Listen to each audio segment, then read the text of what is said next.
Hello friends, कैसे आप सब। दोस्तों, इस पार्ट में हम डिस्कस करेंगे चैप्टर 3B को, जो कि इस बुक को जो मैंने आपके लिए डिज़ाइन की है जीएसटी की उसमें है। ठीक है सर। इसमें फिर हम normal charge and reverse charge के बारे में भी डिस्कस करने वाले हैं, जो कि ओवरऑल इस टॉपिक का हमारा मुद्दा रहने वाला है। ठीक है सर।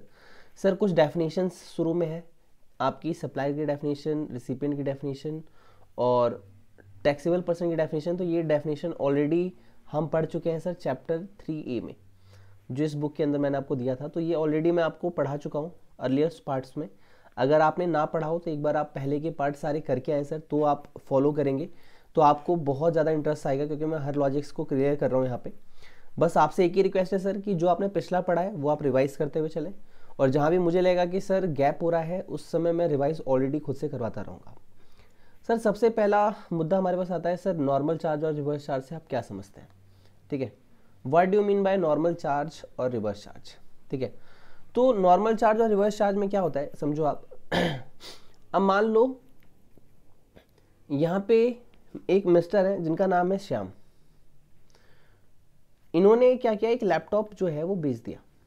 ठीक है, मान लो आप लैपटॉप खरीदने गए और यहाँ पे आपका नाम है राम। राम ने वो लैपटॉप खरीद लिया, तो इन्होंने बिल बनाया, वैल्यू लैपटॉप की वैल्यू कितनी है सर, लैपटॉप की वैल्यू है मान लो 50,000 रुपये। उस पर टैक्स कितना देना है सर, उस पर टैक्स देना है आपको 18%, तो आपको टैक्स देना है 9,000।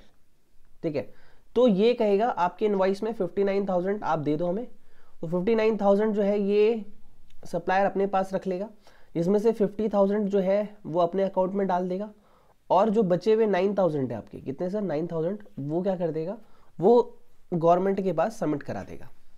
ठीक है, इसे बोलते हैं नॉर्मल चार्ज। अब रिवर्स चार्ज के केस में क्या होता है सर, समझो आप। सप्लायर कौन सा है सर, यहां पे अगेन श्याम और यहां पे अगेन राम। यहां पे सर 50,000 का हम लैपटॉप दे रहे हैं, मान लो सेम केस रिवर्स चार्ज में है।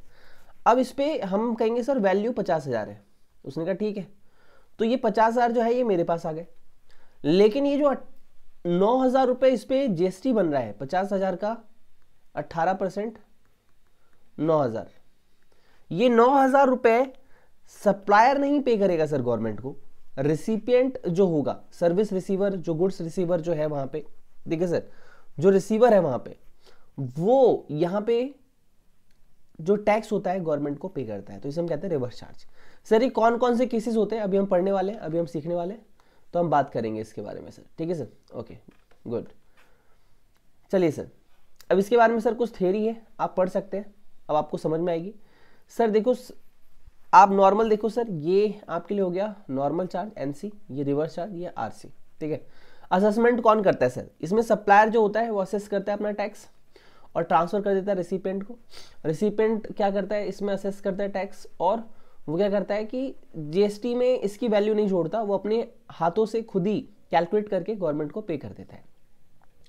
Payment to central government, supplier is liable to make payment to central government, इसमें रिसिपिएंट जो है लाइबल है पेमेंट करने के लिए सेंट्रल गवर्नमेंट को। रजिस्ट्रेशन सर, इसमें सप्लायर का रजिस्टर होना जरूरी है और यहाँ पे रिसिपिएंट का रजिस्टर होना जरूरी है। दोनों की ड्यूटी ऑफ पेमेंट मंथली है, बस इतना काफ़ी है फिलहाल। ठीक है सर, अब आपको परेशानी होना। अब सर एक एक करके चीज़ों को पढ़ते हैं। ठीक है, एक एक करके चीज़ों को देखेंगे। इसमें हमारे पास 3 सेक्शन है जो ओवरऑल हमें पढ़ने होते हैं, एक 9.3, एक 9.4, एक 9.5। इस तरीके से हमें 3 जो है प्रोविजंस पढ़ने हैं और देखने हैं यहाँ पे। ठीक है सर, एक एक करके पढ़ेंगे, जिसमें जो 9.4 है वो आपके सिलेबस में भी नहीं है, 9.5 के बारे में बात करेंगे। ठीक है सर, अब देखो 9.3 क्या कहता है, इसका पर्पस समझो सर। 9.3 क्या है, इसमें कुछ नोटिफाइड केसेस है वो भी हम पढ़ेंगे। वो कहता है कि गवर्नमेंट चाहे तो नोटिफिकेशन के द्वारा एक स्पेशल कैटेगरी जो है सप्लाई ऑफ गुड्स और सर्विस की बना सकती है, और बोथ। तो सर सप्लाई ऑफ जो गुड्स है वो हमारे सिलेबस में नहीं है, ये हमारे सिलेबस में नहीं है, यहाँ सर लिख दो कि सिलेबस में नहीं है। हमें सिर्फ सप्लाई ऑफ सर्विस पढ़ना है। कुछ टाइम लास्ट टाइम अमेंडमेंट आई थी, लोगों ने कहा था सर क्या हटाया गया है, तो बस हटाया नहीं गया है, इसे कहा है कि आपको ये नहीं पढ़ना है। ठीक है, वैसे भी आप इतना पढ़ के नहीं जाते, बट इसे नहीं पढ़ना है, बस बात खत्म। तो जो भी स्पेसिफाइड कैटेगरी है जो भी यहाँ पे वो बता रहा है इसे रिवर्स चार्ज के बेसिस पे, ठीक है सर, रिसिपिएंट को जो अभी सर्विस पे टैक्स आ रहा है या फिर गुड्स पे टैक्स आ रहा है, ठीक है, उस पे उसे टैक्स देना पड़ेगा। ये कहता है आपका 9 सबसेक्शन 3, ठीक है सर। सर एग्जाम में लिखना होगा? नहीं सर, एग्जाम में केस स्टडी आएंगी, केस स्टडी को सॉल्व करना होगा सर। इसके बेस पे कैसी होती है केस स्टडी, क्वेश्चन बैंक में दिखाऊंगा आपको ये चैप्टर खत्म होने के बाद, तब आप समझ सकते हैं, ठीक है। ओके, तो सर हमें ये नोटिफिकेशन नंबर है रिवर्स चार्ज का। ओके सर, यहां तक आपको पढ़ना है मेरे साथ, एक एक करके हम चीज़ों को डिस्कस करने वाले हैं। फिर सर ये जो है ये सप्लाई ऑफ गुड्स के ऊपर है टेबल। सर आपने हटाया क्यों नहीं है जब सिलेबस में नहीं है? बाबू कई बार क्या होता है कि आईसीआई हो सकता है मई या नवंबर की आरटीपी जो आएगी उसमें कह दे कि सर जी नवंबर एग्जाम में वो अप्लीकेबल हो गया, तब मुझे दोबारा से ऐड करना पड़ेगा, इसलिए मैंने हटाया ही नहीं है। आप बस यहाँ पे एक छोटा सा कट मार दो इस पर और बोल दो सर कि ये मेरे लिए अभी एप्लीकेबल नहीं है। अभी आप लिख दो not applicable for this exam, इस एग्जाम के लिए एप्लीकेबल नहीं है अभी, ठीक है सर, गुड। अब इसके बाद सर एक एक करके चीज़ों को आगे देखते हैं। सबसे पहले रिवर्स चार्ज में हम आते हैं और सबसे पहला केस हम पढ़ेंगे सर जीटीए का। कौन सा केस पढ़ेंगे सर? जीटीए। ये सर नोटिफाइड सर्विसेज है आपकी, ठीक है सर। और एक चीज़ याद रखना सर, एक क्वेश्चन चाहे वो 5 नंबर का हो या 8 नंबर का हो, ये जो नीचे हम रिवर्स चार्ज पढ़ने वाले हैं इसमें से आएगा ही आएगा, ठीक है सर। तो बहुत ध्यान से सुनना और समझना सर इसे, बहुत ध्यान से, ठीक है सर। सर क्या हो रहा है इसमें पहले ये समझाओ। सर देखो इसमें क्या कह रहा है, ये सारी बातें तो आपकी इसमें लिखी हुई है बुक में, मैं आपको समझाने की कोशिश करता हूँ। यहाँ पे सर एक जीटी है, GT goods transport agency. Sir ये क्या करती है? सर ये सर्विसेज देती है। किसकी सर्विसेज देती है? ट्रांसपोर्टेशन की सर्विस देती है सर, ट्रांसपोर्टेशन की service, transportation of goods by road. मतलब वो क्या करती है? ट्रांसपोर्टेशन की सर्विस देती है। ट्रांसपोर्टेशन मतलब कहीं से सामान आना है, आपका सामान आपके घर तक पहुंचाएगा, तो सर्विस कौन दे रहा है? आप पे यहां पे लिखो सर्विस बाय, कौन दे रहा है सर्विस? ठीक है, जीटीए दे रहा है सर। ओके, किसको दे रहा है सर? तो सर ये सर्विस दे रहा है टू, किसको सर्विस दे रहा है? सर ये दे रहा है किसी भी फैक्ट्री को सर्विस, अगर, ठीक है, ये दे रहा है किसी भी एनी सोसाइटी को अगर कोई सर्विस दे रहा है, ठीक है, ये सर्विस दे रहा है एनी कोऑपरेटिव सोसाइटी। सर ये ऐसे पर्सन को दे रहा है जो कि रजिस्टर्ड है जीएसटी में, ठीक है सर। ये दे रहा है एनी बॉडी कॉर्पोरेट को, एनी बॉडी कॉर्पोरेट। ये दे रहा है सर्विस किसी भी पार्टनरशिप फर्म को, पार्टनरशिप फर्म को। ये सर्विस दे रहा है किसी भी any casual taxable person. Sir ये क्या होता है कैजुअल टैक्सेबल पर्सन? तो आप इसको लिख देना लेटर, लेटर आने वाले चैप्टरों में इससे डिस्कशन हम करेंगे। सर देखो सर्विस का नाम क्या है? सर्विस का नाम यह है कि भाई किसी के पास ट्रक है, आपने सनी देओल का देखा होगा, मैं निकला गड्डी लेके, अब वो ट्रक से हमारा सामान लाके दे रहे हैं। मान लो उन्होंने कहाँ से डिलीवर किया? सर उन्होंने पंजाब से वो सामान उठाया और दिल्ली लाके दिया, ठीक है सर। ओके, तो वहाँ पे जब ये सामान दिया जा रहा है तो वो जो उसका ट्रक एंगेज रहा मेरे साथ 2-3 दिन सामान को लाने में यहाँ से यहाँ तक, तो उसके पैसे चार्ज करता है, तो ये उसकी बात हो रही है। तो अब ये बात आई कि भैया अगर ये सर्विस दी जा रही है तो इसमें कौन लायबल है? तो यहाँ पे बात निकल के आएगी person liable to tax, person liable to tax, कि किस पर्सन की जिम्मेवारी बनती है यहाँ पे टैक्स देने की। तो आप कहोगे ये सभी लोग जिन्हें नोटिफाई किया गया है, ये सभी लोग यहाँ पे कवर्ड होते हैं और इन लोगों की लायबिलिटी बनती है रिवर्स चार्ज के अंदर जीएसटी पे करने की, ठीक है सर। लेकिन ये एक इसका पहला पर्सपेक्टिव है जो आपने मेरे साथ देखा। इसका एक दूसरा एंगल भी है सर, वो मुझे अभी आपको बताना है। यहाँ तक क्लियर हो गया है? गुड।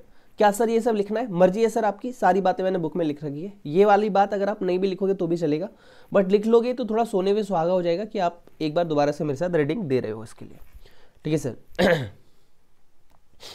ठीक है सर, टाइम कम हो तो मत लिखना, सारी बातें लिखी हुई है। लेकिन सर अब मैं आपको जो बताने वाला हूं वो फाइनल की बात मान के चलो सर, इतना हाई ऐसे नहीं पूछता, लेकिन फिर भी सीखना है तो मैं बता रहा हूं आपको। सर ये कहता है जो GTA है आपका, उसने ट्रक परचेज किए होंगे। अब ट्रक मान लो कितने का आता है, मान लो एक ट्रक उसने 10 लाख का खरीदा, उस पर 18% का GST दिया। तो सर 10 लाख का 18%, 10 लाख का 10% होता है 1 लाख, 10 लाख का 18% यानी 1,80,000। सर ये 1,80,000 जो GST में उसने पे किया है वो उसका इनपुट टैक्स क्रेडिट लेना चाहता है। लेकिन अगर यही केस अगर रिवर्स चार्ज के अंदर है तो वो भाई साहब इस पे इनपुट टैक्स क्रेडिट नहीं ले सकते। समझना आप बातों को। तो मैं क्या कह रहा हूं, GTA में अब दो बातें हमारे पास, उसके पास हम दो ऑप्शन रखेंगे, want to take, want to avail. Take को हम लॉ की लैंग्वेज में अवेल बोलते हैं, प्राप्त करना। इनपुट टैक्स क्रेडिट, वो इनपुट टैक्स क्रेडिट लेना चाहता है। और दूसरी बात, don't want to take, don't want to take input tax credit, मतलब वो इनपुट टैक्स क्रेडिट नहीं लेना चाहता। तो सर हमने GTA वाले को ही दिया यहाँ पे मौका कि सर आप देख लो, आपको जो करना है जैसा आप कहोगे हम राजी हो जाएंगे, आप अपनी तरफ से देख लो। अगर वो कहता है कि सर मुझे इनपुट टैक्स क्रेडिट लेना है, मतलब ये एक तो ये हो गई इसकी इनवर्ड सप्लाई, ठीक है, जो इसने लिया। अब जो ये आगे सर्विस दे रहा है वो हो गई इसकी आउटवर्ड सप्लाई, जो वो आगे दे रहा है किसी को। तो अगर इसे लेना है इनपुट टैक्स क्रेडिट, ठीक है सर, तो यहां पे GST रेट लगेगा यहां पे @ 12%। ठीक है सर, 12% यहां पे रेट जो है वो लगेगा, और ये नॉर्मल चार्ज में चला जाएगा। किस में चला जाएगा? नॉर्मल चार्ज में। नॉर्मल चार्ज क्या होता है? जहां पे जो सप्लायर होता है वही कहता है कि मैं टैक्स देना चाहता हूं, तो वो नॉर्मल चार्ज होता है आपका। ठीक है, ओके। तो सर इसमें अभी आप तो हमें रिवर्स चार्ज पढ़ाते थे, नॉर्मल चार्ज कैसे आ गया भाई? रिवर्स चार्ज में नीचे वाला केस आएगा जहां पे उसे इनपुट टैक्स क्रेडिट नहीं लेना है, वहां हम रिवर्स चार्ज लगाएंगे ना। जब वो इनपुट टैक्स क्रेडिट लेगा नहीं तो वो रिटर्न भी तो फाइल नहीं करेगा। इस केस में वो खुद ही कह रहा है मैं रिटर्न फाइल करना चाहता हूं, मैं इनपुट टैक्स क्रेडिट लेना चाहता हूं। तो हमने कहा ठीक है, ये नॉर्मल चार्ज है, आप लो, आप टैक्स लगाओ, जिसको भी आप बिल दे रहे हो उसको 12% का आप बिल दो, कोई दिक्कत नहीं है। यहाँ पे आपको आ रहा है समझ में क्या कह रहा हूं? गुड। अब वो नहीं लेना चाहता, don't want to take input tax credit. अब इस केस में क्या होगा सर, अगर वो इनपुट टैक्स क्रेडिट नहीं लेना चाहता तो सर यहां पे रिवर्स चार्ज लगता है। ये जो आपको पढ़ाया जा रहा है रिवर्स चार्ज, वो इसके लिए। तो यहां पे क्या लगता है? रिवर्स, एक मिनट, आप यहां पे लिखिए, यहां पे क्या लगता है? रिवर्स चार्ज लगता है। ठीक है सर, और यहां पे GST रेट होगा, GST @ 5% होगा। कितना होगा? 5%। तो रिवर्स चार्ज में GTA कंपनी नहीं पे करेगी टैक्स, इससे जो सर्विस ले रहे हैं, जो हमने ऊपर लिस्ट लिखी है, वो लोग GST पे करेंगे अंदर रिवर्स चार्ज @ 5%। ठीक है सर, अब समझ में आ रहा है सर आपको? गुड सर, बहुत बारीकी समझा रहा हूं, अगर ना समझ में आए तो वीडियो को 1-2 बार दोबारा प्ले करके देखना। आपकी क्या खास बात होती है कि आप पहली बार पढ़ रहे हो, आपको ना इसका इक्का पता है ना दुक्का पता है, डायरेक्ट सर मुझे तो समझ में नहीं आ रहा। बाबू एक बार दोबारा से वीडियो प्ले करके देखो, मैं एक एक चीजें बहुत प्यार से क्लियर कर रहा हूं आपके लिए। तो सर यहां पे आ गया रिवर्स चार्ज, GST आपको देना पड़ेगा 5% के हिसाब से। ठीक है सर, तो इसमें दो बातें आती है, समझना, मेरे को समझना, बहुत ध्यान से सुनना।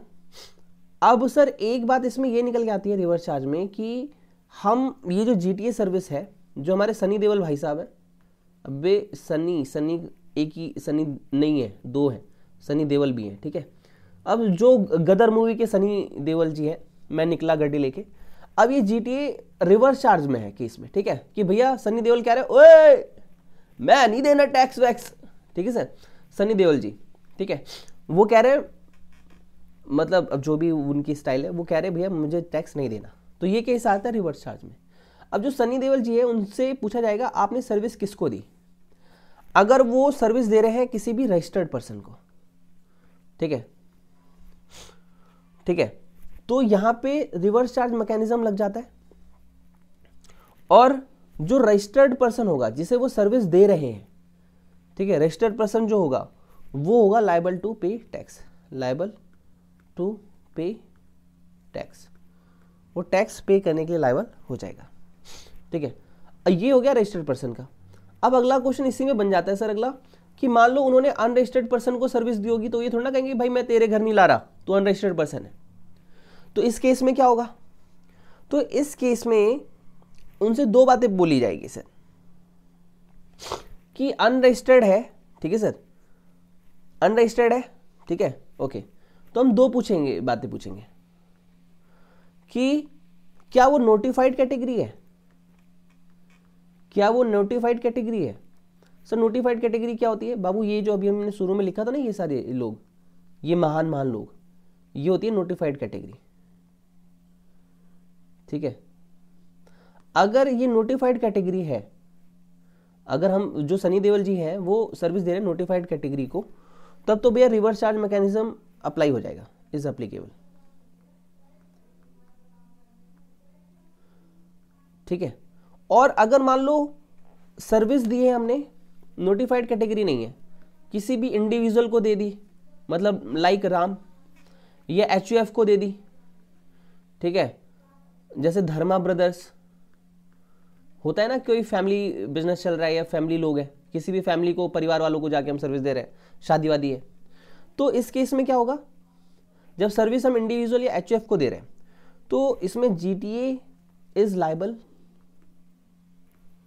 टू पे टैक्स, ठीक है सर। सर मैंने बहुत टाइम लिया इस GTA के ऊपर, और कसम बोल रहा हूँ सर, CA फाइनल तक का लेवल का मैंने GTA कवर कर दिया।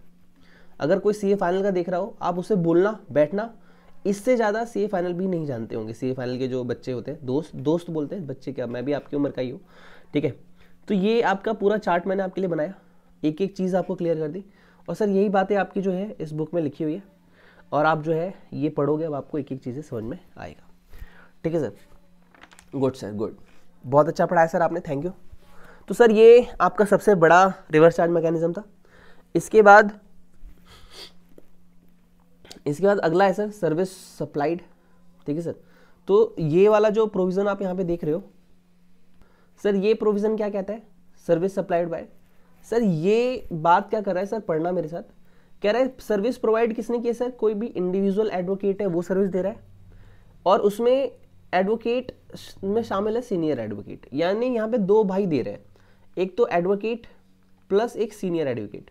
सर ये सीनियर एडवोकेट कौन होता है बाबू, ये वो लोग होते हैं जो एक्सपीरियंस हो जाते हैं, तो जो लॉ है उन्हें नाम देता है सर ये सीनियर है, जैसे कहते हैं ना वो आपके सीनियर आ रहे हैं। तो अगर ये लोग सर्विस दे रहे हैं, किसको दे रहे हैं सर, किसी भी बिजनेस एंटिटी को दे रहे हैं, ठीक है। लास्ट टाइम में यहाँ पे टर्नओवर थी 20 लाख वगैरह की, ये वो, अब वो उसे यहाँ पे डिस्कशन नहीं करना है, यहाँ पे डायरेक्ट बस ये कहना है कि अगर आपने एडवोकेट ने या सीनियर एडवोकेट ने अगर बिजनेस एंटिटी को कोई भी सर्विस दी, तो टैक्स की लायबिलिटी टू पे GST किसकी हो जाएगी सर, बिजनेस एंटिटी की हो जाएगी। किसकी हो जाएगी सर, बिजनेस एंटिटी की। बस सर ये प्रोविजन इतना ही कहता है। सर क्या ये हमसे एग्जाम में पूछा जाएगा, नहीं पूछा जाएगा सर, इसको बस एक रीडिंग दे देनी है आपको, यहाँ पे आप लिख दो ओनली रीडिंग। तो ये आपके एक रीडिंग के लिए बस, इससे ज़्यादा आपको यहाँ नहीं पढ़ना है। फिर भी आपके ICI ने दिया हुआ है, तो फिर हम लोगों ने भी रख लिया कि भाई ICI कह रहे हैं तो हम लोग भी रख लेते हैं। ये आपके बस एक रीडिंग के लिए, इससे ज़्यादा मत पढ़ना। कुछ लोग होते हैं सर साइंस साइड के, कहते हैं खुदेड़ के वो बातें पढ़नी है जो जरूरी नहीं है, बट मेरा एक सिंपल सा रूल है सर, जो मैं हमेशा कहता हूँ 80-20 प्रिंसिपल, कि भैया उन बातों पे फोकस करो जहाँ से आउटपुट ज़्यादा आ रहा है, ठीक है सर। तो ये इतनी सी बात है, ये इतना ही आपको याद रखना है, ओके। उसके बाद सर रिवर्स चार्ज में अगले केस पे हम आते हैं। In respect of service provide by, agree to be provide by. Sir provided by मतलब हम दे रहे हैं, agree to be provided by मतलब हम फ्यूचर में देंगे आपको। कोई भी आर्बिट्रल ट्रिब्यूनल है सर, ये कौन होता है आर्बिट्रल? सर ये वो लोग होते हैं जो दो लोगों के बीच में लड़ाई लगी हुई है उसे सुलझाने का काम करते हैं, ठीक है सर। अब मान लो एग्जाम्पल लेते हैं सर, आप मान लो एक एग्जाम्पल लेते हैं कि शक्तिमान में लड़ाई हो गई है, शक्तिमान और अवेंजर में लड़ाई हो गई। अब शक्तिमान और अवेंजर लड़ रहे हैं, अब इनकी प्रॉब्लम सॉल्व करने के लिए आपको बुलाया गया मिस्टर एक्स को। अब यहाँ पे मिस्टर एक्स जो इनकी प्रॉब्लम सॉल्व करवा रहे हैं दोनों की, इसे हम कहते हैं आर्बिट्रल ट्रिब्यूनल। और इन्होंने आर्बिट्रल ट्रिब्यूनल ने सर्विस दी है किसी बिजनेस एंटिटी को जो कि टैक्सेबल टेरिटरी में आता है। तो भैया टैक्स की लायबिलिटी किसकी हो जाती है? तो टैक्स की लायबिलिटी हो जाती है, किसकी हो जाती है सर? बिजनेस एंटिटी की हो जाती है। तो कौन पे करेगा जीएसटी? बिजनेस एंटिटी जो है यहाँ पे हमारा पे करता है टैक्स। ठीक है सर, ओके सर, यही तो रिवर्स चार्ज है। देने वाला यहाँ पे आर्बिट्रल ट्रिब्यूनल, लेने वाला यहाँ पे बिजनेस एंटिटी। कौन पे करेगा सर? बिजनेस एंटिटी पे करेगा। ठीक है सर। सर इसके बाद आपके पास आपकी डेफिनेशन इन रिलेशन और स्पॉन्सरशिप सर्विस। स्पॉन्सरशिप की सर्विस का मतलब क्या होता है कि मान लो यहाँ पे गणपति विसर्जन जो आपने सुना होगा महाराष्ट्र में बहुत ही धूमधाम से मनाया जाता है। वहाँ पे बच्चों ने कहा कि सर आप आ जाओ, महाराष्ट्र में मैं चला गया। उनका सर आप 10,000 रुपये दे दो। मैंने कहा किस लिए? सर आप 10,000 रुपये दो, हम आपके नाम का बोर्ड लगाएंगे पीछे, CA dreamers the avenger by Vineet Mishra sir. मैंने कहा सर सुनने में तो बड़ा अच्छा लग रहा है। तो उन्होंने कहा कि सर आप ये दे दो, इसी बहाने गणपति बाबा का डोनेशन भी हो जाएगा और आपका नाम भी आ जाएगा। तो सर इसे कहते हैं स्पॉन्सरशिप सर्विस। तो ये तो कोई भी बंदे हो सकते हैं ना, ठीक है, एनी पर्सन, कोई भी हो सकता है यहाँ पे, चंगू मंगू मोहल्ले के लोग, कोई भी, और कोई भी बॉडी कॉर्पोरेट है, जैसे मैं हो गया, कोई भी पार्टनरशिप फर्म हो गया जो कि टैक्सेबल टेरिटरी, यानी सिंपल सा मतलब इसका होता है इंडिया, अगर वो इंडिया के अंतर्गत आता है, ठीक है, स्पॉन्सरशिप सर्विस वो दे रहा है, मेरा नाम लगाएगा, तो ये लोग टैक्स पे नहीं करेंगे क्योंकि गवर्नमेंट इन्हें ढूंढ ही नहीं पाएगी 10 दिन बाद। लेकिन सर्विस ऐसे मेरी मानी जा रही है कि सर्विस मिली किसे है? सर्विस मुझे मिली है क्योंकि मेरा नाम वहां पे आ रहा है। ठीक है, हो सकता है कि वो मेरा नाम भी ना लगाए, लेकिन बस मेरे नाम पे कि हाँ सर ये विनीत सर ने करवाया है, तो मेरा नाम वहां पे लिया जाए। तो मेरा नाम लेने के लिए वो मुझसे रुपए ले रहे हैं, डोनेशन जिसे कहा जाता है। ठीक है सर, जैसा पॉलिटिक्स में होता है कि डोनेशन मिलती है तो वो नाम लेते हैं, जैसा भी होता है, हम क्यों किसी के बारे में बात करें। बस मेरा एक ही पर्पज समझाने का है कि भैया इस केस के अंदर क्या होगा, जो बॉडी कॉर्पोरेट होगी या जो पार्टनरशिप फर्म होगी उसे यहाँ पे रिवर्स चार्ज में टैक्स देना होगा। ठीक है सर, गुड। उसके बाद सर्विस सप्लाइड बाय। अब सर ये एक मजेदार किस्सा है, ठीक है, और यहाँ पे मैं रिवर्स चार्ज के इस केस को छोड़ रहा हूँ। ठीक है, यहाँ पे 4 पढ़ा दिए मैंने इस चैप्टर में, रिमेनिंग जो है वो नेक्स्ट चैप्टर में, मतलब नेक्स्ट पार्ट में हम डिस्कस करेंगे, और उसका रिमेनिंग मतलब उसका जो नेक्स्ट होगा वो अगले पार्ट में, मतलब 2-3 पार्ट में, आज से कल में ये चैप्टर आपका फिनिश हो जाएगा मेरे साथ। आई होप आप सबके पास बुक होगी और आप एंजॉय कर रहे होंगे। और एक ही बात कहूँगा सर, ऑनेस्टी से पढ़ना, दिल लगा के पढ़ना, और तब तक पढ़ना जब तक आपके जहन में ना बैठ जाए, और ऐसा पढ़ना कि आप ICAI को रिप्रोड्यूस करके वो चीज़ें दे पाओ जो ICAI आपसे पूछ रही है। ठीक है sir, wish you all the best and God bless you. Series अच्छी लग रही होगी डेफिनेटली सर, लाइक का बटन प्रेस कर देना, और जितने भी आपके दोस्त हो सबसे शेयर करना ताकि वो भी आपकी तरह इस एग्जाम में अच्छे से पास हो पाए। ठीक है sir, wish you all the best and God bless you.